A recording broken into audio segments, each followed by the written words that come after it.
Almond Biscotti cookie using a foaming mixing method and the bar makeup method.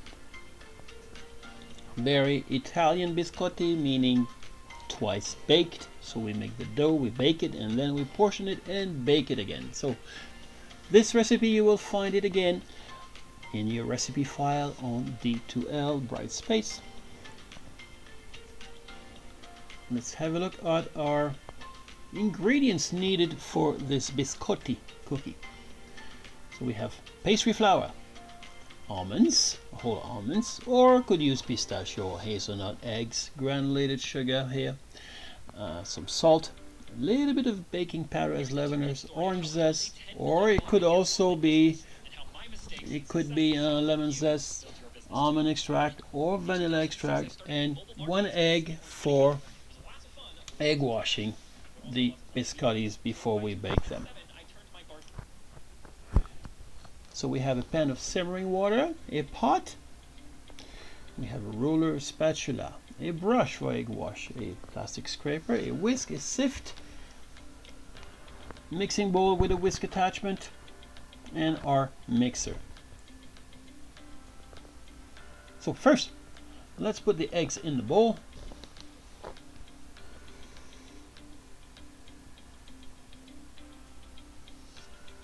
And we're going to use our sugar here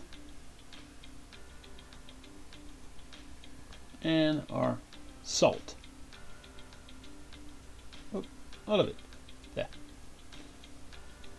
So what we need to do here is combine these ingredients together, okay, very well with a whisk.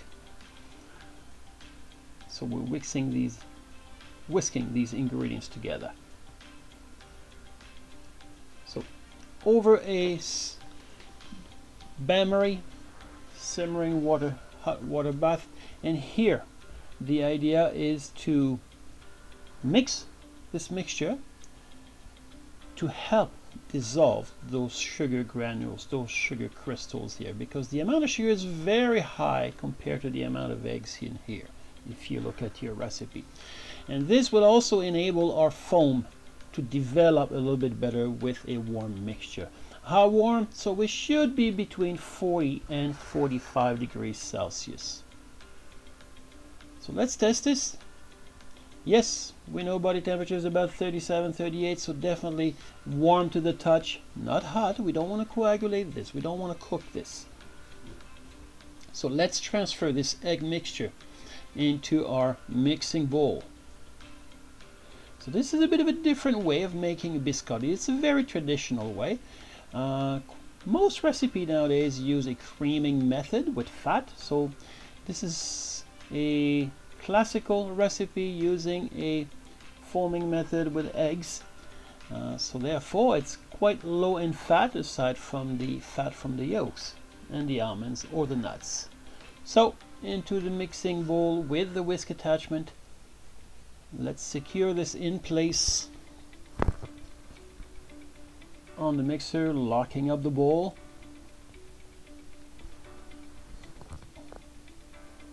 And we're going to whisk this up for about 10 minutes on medium-high on the mixer. Okay, so like we would normally also do for a sponge cake or genoise, same idea here. While this egg mixture is whipping, we're going to sift our pastry flour and our baking powder to help as a leavener. So we're using a weak flour, low protein flour, pastry flour. Even though we have a low protein flour, this cookie is going to be very hard because it is a dry cookie. It's intended classically to be dipped in sweet wine, or even better with your espresso cookie in the morning. And you'll see once you dip them in an espresso, they become really soft and tender. They actually almost fall apart. Alright, so at the end of the mixing method, I slow down my mixer a little bit for a couple minutes to stabilize my foam. And you see here we have a very thick and creamy foam from that egg and sugar mixture.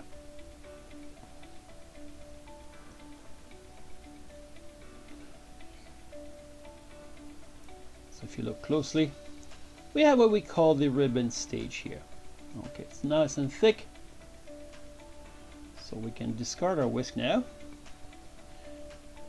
And for us to make the mixture, to make the dough, it's going to be easier if we transfer this into a different bowl.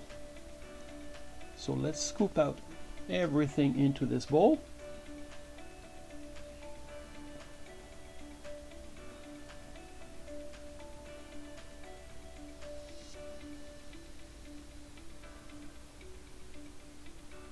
So the foaming method is mostly here to dissolve that sugar. We're incorporating air cells, which will help for the leavening of the cake, but there's so much flour, and you'll see it will deflate quite a bit, that foam. So we have our flavoring here.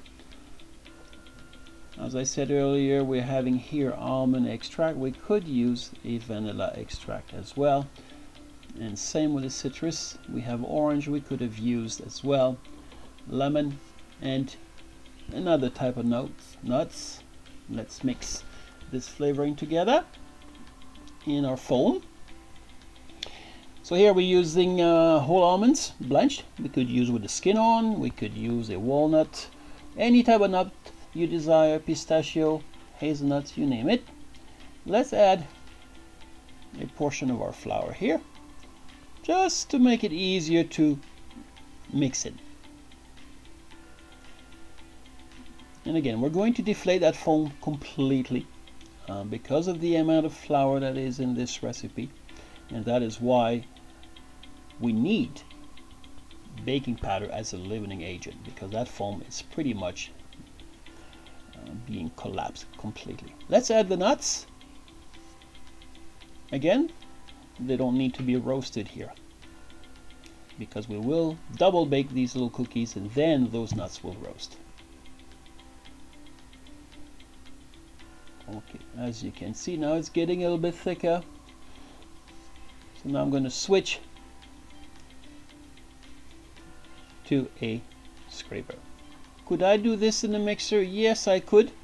I would have to to switch the whisk for a paddle attachment. Again, we would have to be careful not to overmix this mixture also. But here, since we're using such a small quantity, we can definitely do this stage by hand. Alright, I've added the remaining of my flour. Now it's time to finish mixing those ingredients together to form a dough.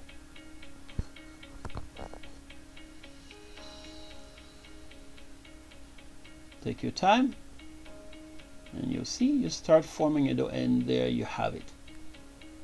It is a bit of a sticky dough. As you see, I'm just simply folding. I'm not trying to mix too much, just folding, and it will combine all these ingredients. Lightly flour your workstation and transfer the dough onto your workstation.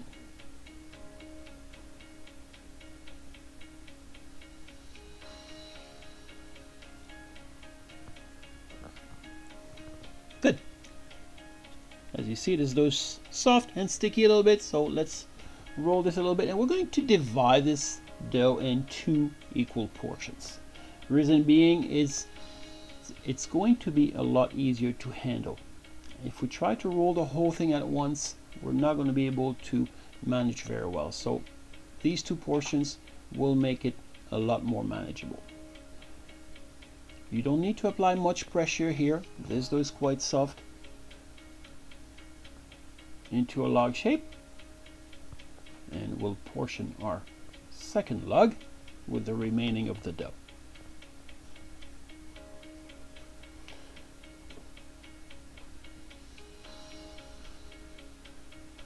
As usual, we're trying not to use too much flour when dusting.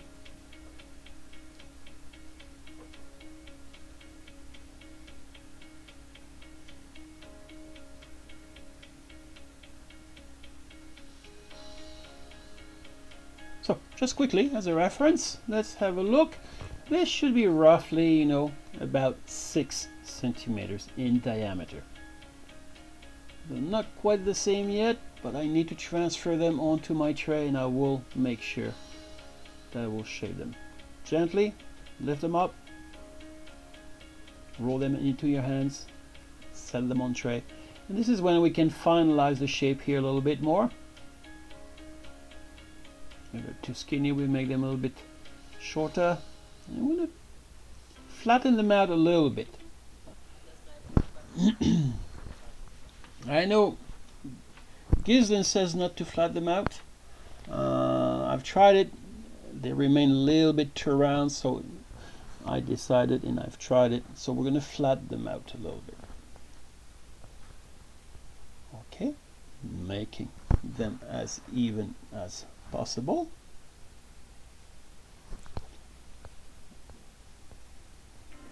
Okay, so now they're nice and straight. I have my 2 biscotti pieces, as you can see. So now, let's make them shiny. So we're going to beat an egg here, and we're going to egg wash those biscottis before we bake them. So we have our oven preset at 160 degrees, 325 Fahrenheit. Now we're going to bake these for about 30-35 minutes. Let's give them a generous egg wash, because otherwise if we don't egg wash, they won't take it any color. It's pretty boring, but the egg wash definitely helps giving them color, giving them shine as well.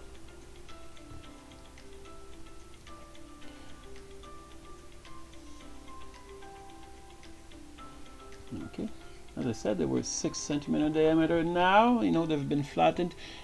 They're, you know what, a solid inch thick, if not more. All right, into the oven at 160. Now, they've come out of the oven a few minutes ago. They're still quite warm, but you still need to portion them up when they're warm. If you let them cool too much, they will be very, very crumbly. So we're going to cut those in diagonal at about a ½ inch thickness. Using a serrated knife, use the saw motion back and forth. You're not going to be able to do a very good job with a French knife here. You need a serrated edge.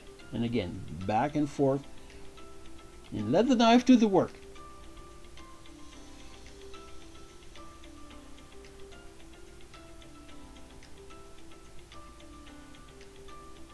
All right.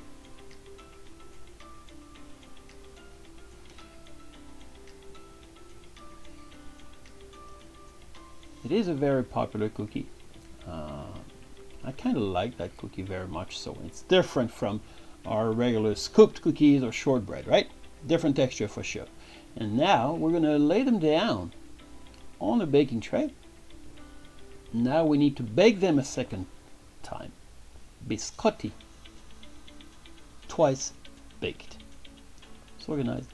And be delicate here. They're quite, you know, they're delicate. They want to crumble a little bit on you. Transfer them on a tray. Now we're going to portion the other lug. Same idea, in diagonal, ½ inch thick, and on the tray as well.